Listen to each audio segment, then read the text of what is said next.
Shalom, selamat siang. Perkenalkan, nama lengkap saya Yanti Teva, biasa dipanggil Ati, NIM 1.02.2021.0155. Baik, di sini saya akan menjelaskan bagaimana esensi dan urgensi identitas nasional sebagai salah satu determinan pembangunan bangsa dan karakter.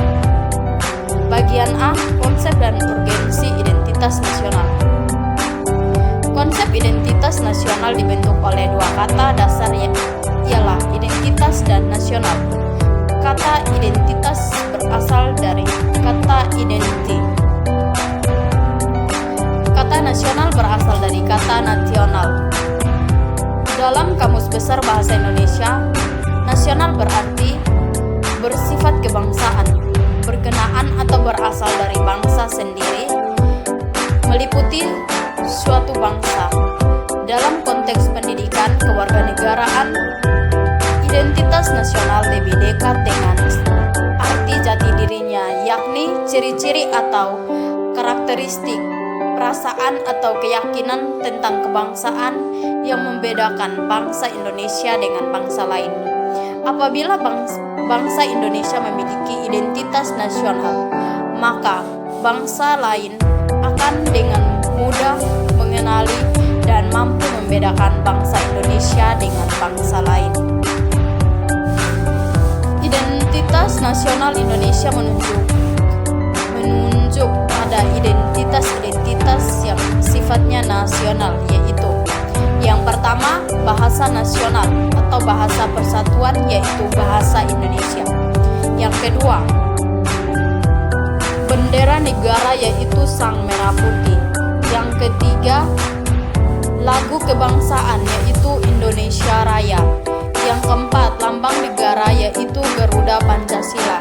Yang kelima, semboyan negara, yaitu Bhinneka Tunggal Ika. Dasar filsafat negara, yaitu Pancasila. Konstitusi atau hukum dasar negara, yaitu Undang-Undang Dasar 1945. Bentuk negara Republik Indonesia yang berkedaulatan rakyat. Yang kesembilan, konsepsi wawasan Nusantara. Yang kesepuluh, kebudayaan daerah yang telah diterima sebagai kebudayaan nasional. Bagian B, alasan mengapa diperlukan identitas nasional. Identitas nasional rakyat Indonesia telah dipahami, dihayati, dan diamalkan oleh seluruh rakyat Indonesia, sehingga manusia Indonesia yang berkepribadian Pancasila tersebut memiliki pembeda bila dibandingkan dengan bangsa lain. Pembeda yang dimaksud adalah kekhasan positif, yakni ciri bangsa yang beradab, unggul, dan terpuji. Bukanlah sebaliknya, yakni kekhasan yang negatif, bangsa yang tidak beradab, bangsa yang miskin, terbelakang, dan tidak terpuji. Bagian C, menggali sumber histori, sosiologis, politik tentang identitas nasional Indonesia.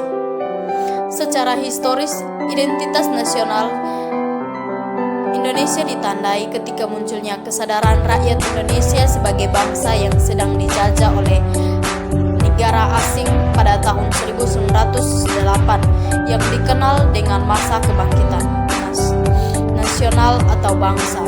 Pada saat itu muncullah kesadaran untuk bangkit membentuk sebuah bangsa. Dengan kata lain, unsur pendidikan sangatlah penting sebagai identitas nasional. Pembentukan identitas nasional melalui pengembangan kebudayaan Indonesia telah dilakukan jauh sebelum kemerdekaan. Menurut Nunus Supardi 2007, Kongres Kebudayaan di Indonesia pernah dilakukan sejak 1918 yang diperkirakan sebagai pengaruh dari Kongres Budi Utomo 1908 yang dipelopori oleh Dr. Rajiman Widyo di Ningrat. Yang pertama, Kongres Kebudayaan 1 diselenggarakan di Solo tanggal 5-7 Juli 1918 yang terbatas pada pengembangan budaya Jawa. namun dampaknya telah meluas sampai pada kebudayaan Sunda, Madura, dan Bali. Kongres Bahasa Sunda diselenggarakan di Bandung tahun 1924. Yang kedua, Kongres Bahasa Indonesia I diselenggarakan tahun 1938 di Solo. Peristiwa-peristiwa yang terkait dengan kebudayaan dan kebahasaan melalui kongres telah memberikan pengaruh positif terhadap pembangunan jati diri dan atau identitas nasional. Yang ketiga, setelah proklamasi kemerdekaan, Kongres Kebudayaan diadakan di Magelang pada tanggal 20 sampai 24 Agustus 1948 dan terakhir di Bukit Tinggi Sumatera Barat pada tanggal 20 sampai 22 Oktober 2003. Menurut Tilar 2007, Kongres Kebudayaan telah mampu melahirkan kepedulian terhadap unsur-unsur budaya lain. Secara historis, pengalaman Kongres telah banyak memberikan inspirasi yang mengkristal akan kesadaran berbangsa yang diwujudkan dengan semakin banyak berdirinya organisasi kemasyarakatan dan organisasi politik. Pada tahun 1920 sampai 1930-an, berdirinya sejumlah organisasi kemasyarakatan bergerak dalam berbagai bidang, seperti bidang perdagangan, keagamaan, hingga organisasi politik. Tumbuh dan berkembangnya sejumlah organisasi kemasyarakatan mengarah pada kesadaran berbangsa. Puncaknya para pemuda yang berasal dari organisasi kedaerahan berkumpul dalam Kongres Pemuda kedua di Jakarta dan mengumandangkan Sumpah Pemuda. Secara sosiologis, identitas nasional telah terbentuk dalam proses interaksi, komunikasi, dan persinggungan budaya secara alamiah, baik melalui perjalanan panjang menuju Indonesia merdeka maupun melalui pembentukan intensi pasca kemerdekaan. Identitas nasional pasca kemerdekaan dilakukan secara terencana oleh pemerintah dan organisasi kemasyarakatan melalui berbagai kegiatan seperti upacara kenegaraan dan proses pendidikan dalam lembaga pendidikan formal atau non-formal. Dalam kegiatan tersebut terjadi interaksi antar etnis, antar budaya, antar bahasa, antar golongan yang terus-menerus dan akhirnya menyatu, berafiliasi dan berkoko NKRI. Secara politis, bentuk-bentuk identitas nasional ini telah diatur dalam peraturan perundangan, baik dalam Undang-Undang Dasar maupun dalam peraturan yang lebih khusus. Bentuk-bentuk identitas nasional Indonesia pernah dikemukakan pula oleh Winarno sebagai berikut. Yang pertama, bahasa nasional atau bahasa persatuan adalah bahasa Indonesia. Yang kedua, bendera negara adalah Sang Merah Putih. Yang ketiga, lagu kebangsaan adalah Indonesia Raya. Yang keempat, lambang negara adalah Garuda Pancasila. Yang kelima, semboyan negara adalah Bhinneka Tunggal Ika. Yang keenam, dasar filsafat negara adalah Pancasila. Yang ketujuh, konstitusi atau hukum dasar negara adalah Undang-Undang Dasar Negara Republik Indonesia 1945. Yang kedelapan, bentuk negara Kesatuan Republik Indonesia. Yang kesembilan, konsepsi wawasan Nusantara.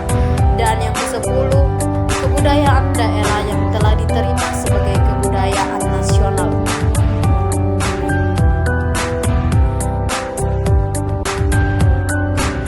Semua bentuk identitas nasional ini telah diatur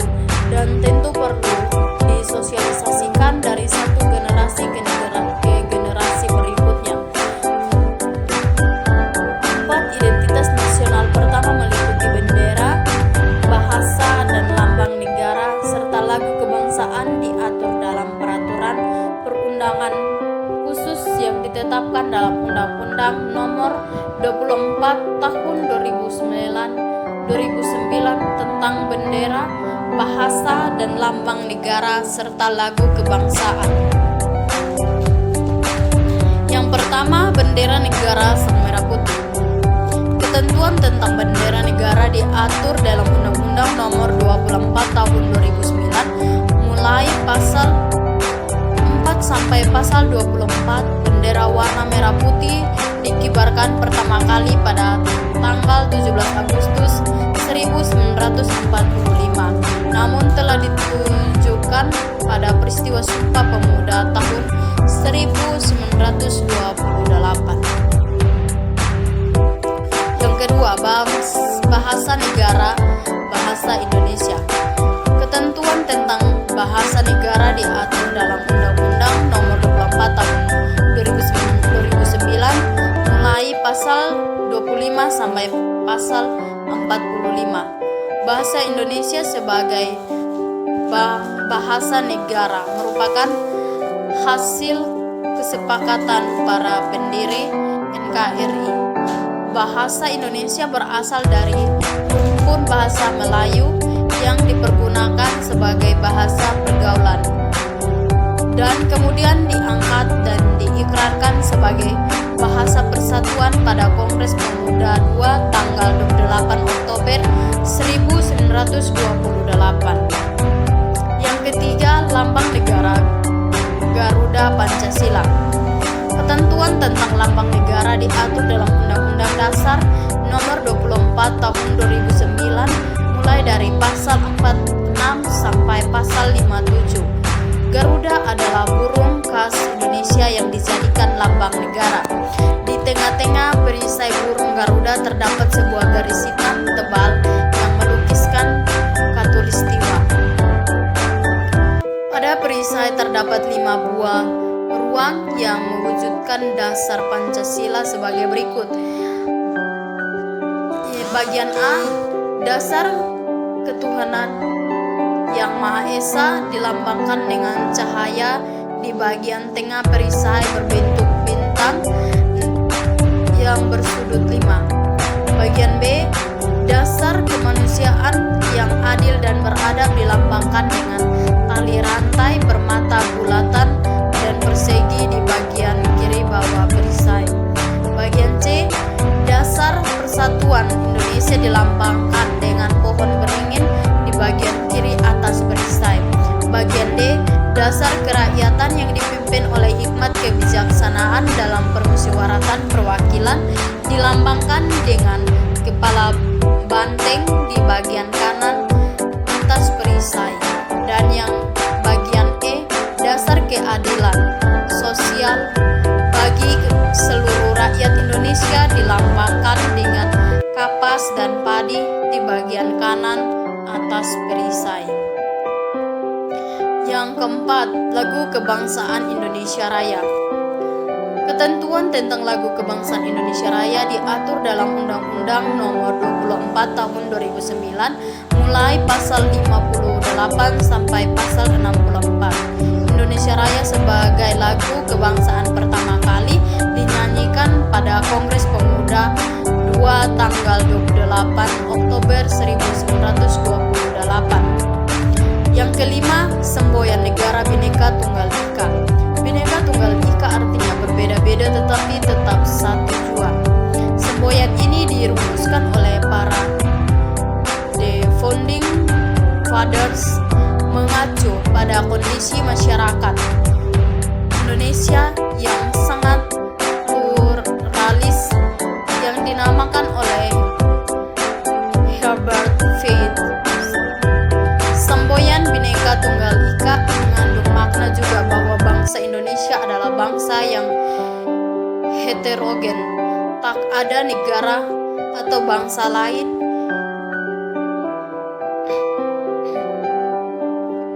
yang menyamai Indonesia dengan keanekaragamannya, namun tetap keinginan untuk menjadi satu bangsa, yaitu bangsa Indonesia.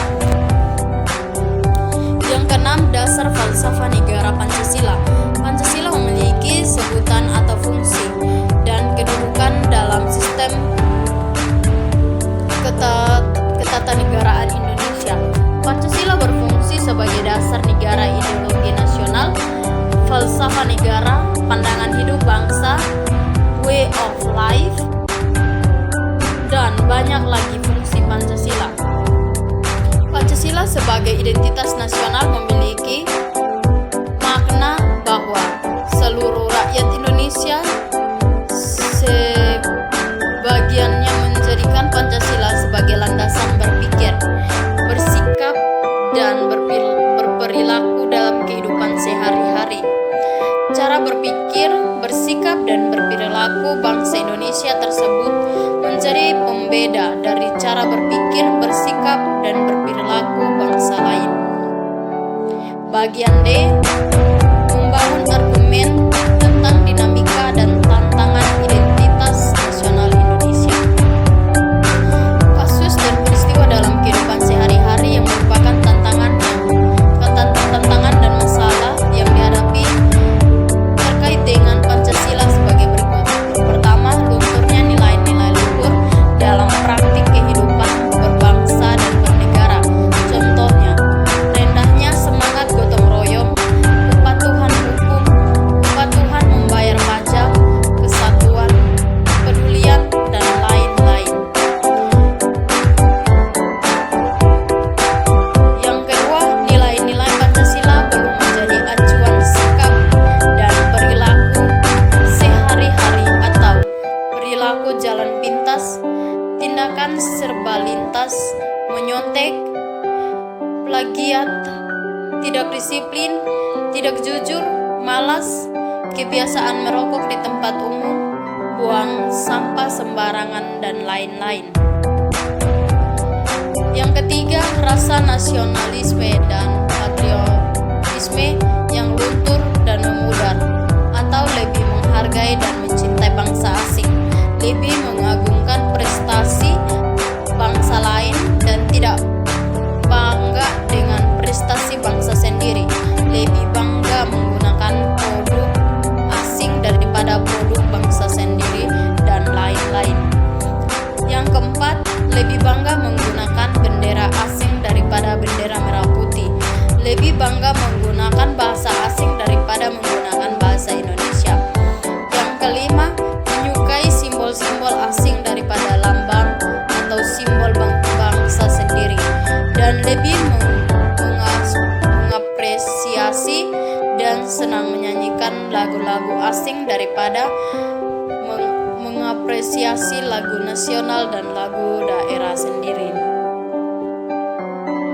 Bangsa Indonesia perlu didorong agar menjadi bangsa yang beretos kerja tinggi, rajin, tekun, ulet, dan tidak malas, serta menjunjung tinggi nilai kejujuran. Semua nilai-nilai tersebut telah tercakup dalam Pancasila, sehingga pada akhirnya semua permasalahan akan terjawab apabila bangsa Indonesia mampu dan berkomitmen untuk mengamalkan Pancasila. Pada hakikatnya, semua unsur formal identitas nasional, baik yang langsung maupun secara tidak langsung diterapkan, perlu dipahami, diamalkan, dan diperlakukan sesuai dengan peraturan dan perundangan yang berlaku. Permasalahannya terletak pada sejauh mana warga negara Indonesia memahami dan menyadari dirinya sebagai warga negara yang baik dan beridentitas sebagai warga negara Indonesia.